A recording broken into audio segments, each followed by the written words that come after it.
என் அன்புக்குரியவர்களே, நம்முடைய இரட்சகரும் மீட்பெருமாம் இயேசு கிறிஸ்துவின் நாமத்தில் உங்களை அன்போடு கூட வாழ்த்துகின்றேன். இந்த டுடேஸ் விக்டரிக்கு உங்களை அன்போடு கூட அழைக்கிறேன்.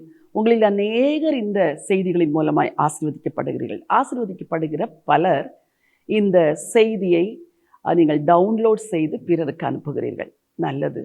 ஆனாலும் இந்த லிங்கை நீங்கள் காப்பி செய்து பிறருக்கு அனுப்புவீர்கள் என்றால் அது அவர்களுக்கு அந்த செய்தி நேரடியாய் சென்றடைவதற்கும் இதை போன்ற பிற செய்திகளை அவர்கள் கேட்டு ஆசீர்வதிக்கப்படுவதற்கும் ஏதுவாயிருக்கும்.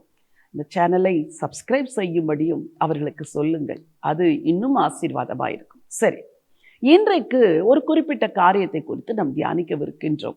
இந்த வாரம் பரிசுத்தப்படுகிற வாரம். ஆண்டவர் உங்களை சுத்திகரிக்க விரும்புகிறார். அந்த சுத்திகரிப்பின் வார்த்தைகளை கேட்பதற்கு வாஞ்சையோடு நீங்கள் அதற்கு செவி கொடுங்கள். ஆண்டவர் உங்களை உருவாக்குவார், தம்மை போல மாற்றுவார். எபேசியருக்கு எழுதின நிருபம் 4ஆம் அதிகாரம் 32வது வசனம். ஒருவருக்கொருவர் மன்னியுங்கள். அவ்வளவுதான். இந்த வசனம் மிக முக்கியமாக ஒரு காரியத்தை சொல்லுகிறது. ஒருவருக்கு ஒருவர் மன்னியுங்கள்.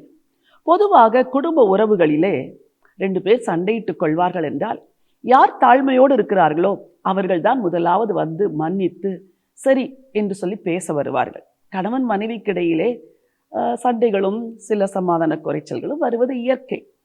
யார் முதலாவது போய் ஒப்புரவாகுகிறார்களோ அவர்கள் தான் தாழ்மை உள்ளவர்கள்.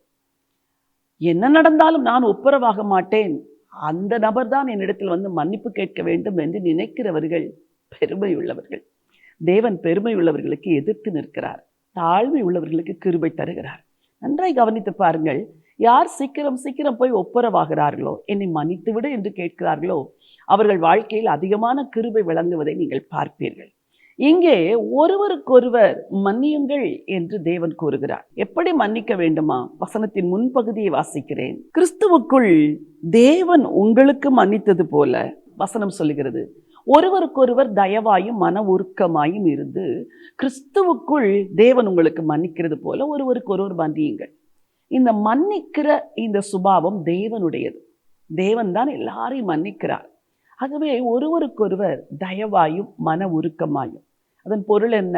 ஆஃப்டர் ஆல் என்னுடைய கணவன் தானே, என் மனைவி தானே, என் பிள்ளை தானே, என் சகோதரன் தானே, என் சகோதரி தானே. இந்த எண்ணம் வந்துவிட்டால், நீங்கள் அந்த தயவு மன உருக்கம் உங்களுக்குள் வந்துவிட்டால் நீங்கள் தேவனுடைய சுபாவத்தை வெளிப்படுத்துகிறீர்கள் என்ற அர்த்தம். தயவாயும் மன உருக்கமாயும் உங்களை எத்தனையோ முறை ஆண்டவர் மன்னித்திருக்கிறார், என்னை மன்னித்திருக்கிறார். எத்தனை முறை தேவனிடத்தில் போய் ஆண்டவரே தயவாய் இறங்கி என்னை மன்னித்து விடும் என்று கேட்டிருக்கிறோம். தேவன் மன்னித்தார் அல்லவா? நீங்களும் அந்த தேவனுடைய இருதயத்தோடு கூட ஒருவருக்கொருவர் மன்னிக்க வேண்டுமாம். அப்படி என்றால் பிறரை மன்னிக்கும் பொழுது நீங்கள் தேவனை பிரதிபலிக்கிறீர்கள், தேவனுடைய பிரதிநிதியாய் இருந்து மன்னிக்கிறீர்கள், தேவனுடைய சுபாவத்தை உங்களில் வாங்கி நீங்கள் மன்னிக்கிறீர்கள். பிரியமானவர்களே, தயவாய் மன உருக்கமாய் மன்னித்து விடுங்கள். நீங்கள் மன்னித்து விடுவீர்கள் என்றால் ஆண்டவர் உங்களுடைய எல்லா பாவங்களையும் உங்களுக்கும் மன்னிப்பார். நீங்கள் மன்னிக்கவில்லை என்றால் உங்கள் பாவங்களும் மன்னிக்கப்பட மாட்டாது. இன்றைக்கு மன்னிக்காத தன்மைதான் பலருக்கு சரீரத்தில் வியாதியை கொண்டு வருகிறது. விஞ்ஞானிகள் கண்டுபிடித்திருக்கிறார்கள், மன்னிக்காமல் கசப்போடு இருப்பவர்களுக்கு பல தீய வியாதிகள் வருகின்றது என்று ஆய்விலே கண்டுபிடித்திருக்கிறார்கள். எதற்காக? நமக்கு அந்த கஷ்டம். இன்றைக்கு யாரை மன்னிக்க வேண்டுமோ மனதார மன்னித்து விடுங்கள். அந்த நபரை அடுத்த முறை பார்க்கும் பொழுது மனம் திறந்து பேசுங்கள், கசப்பை விலக்கிவிட்டு பேசுங்கள், அன்போடு கூட பேசுங்கள். இதுதான் பரிசுத்த ஆவியானவரை சந்தோஷப்படுத்துகிற குணம். இந்த சுபாவத்தை இன்றைக்கு கேட்டு பெற்றுக்கொள்ளலாம். ஜீவனுள்ள தேவனே, நல்ல ஆண்டவரே, ஒருவருக்கொருவர் தயவாயும் மன உருக்கமாயும் கிறிஸ்துவுக்குள் தேவன் உங்களுக்கு மன்னித்தது போல ஒருவருக்கொருவர் மன்னியுங்கள் என்று எங்களுக்கு நீங்கள் கொடுத்த ஆலோசனைக்காக ஸ்தோத்திரம். இன்றைக்கு குடும்ப உறவுகளிலே பல ஆண்டுகள், பல மாதங்கள், பல நாட்கள் பேசாமல் இருக்கிற சகோதர சகோதரிகள் உண்டே. கசப்புகளை இருதயத்தில் வைத்து, வெறுப்புகளை வைத்து கொண்டு பழிச்சொற்களை உடன் பிறந்தார் மேல் சொல்லி வாழுகிறவர்கள் இருக்கிறார்களே. ஆண்டவரே, இது எல்லாரோடு கூட பேசும்படியா ஜெபிக்கிறப்பா. இந்த மன்னியாத சுபாவத்தினால் ஒரே வீட்டிற்குள் வாழ்ந்தும் கணவன் மனைவி அன்பில்லாது வாழுகிறார்களே, இந்த பெற்றோரையெல்லாம் நீங்கள் நினைக்கும்படியா நான் ஜெபம் பண்ணுகிறேனப்பா. பிள்ளைகள் பெற்றோருக்கிடையே பேச்சுவார்த்தை இல்லை, உடன் பிறந்தாருக்கிடையே பேச்சுவார்த்தை இல்லை. இப்படிப்பட்ட கசப்புகளோடு வாழுகிற எல்லாருக்கும் கர்த்தர் மன்னிப்பை தர வேண்டும் என்று சொல்லி ஜெபிக்கிறேனப்பா. இந்த மன்னிக்கிற கிருபையை உங்க பிள்ளைகளுக்கு தாங்கப்பா.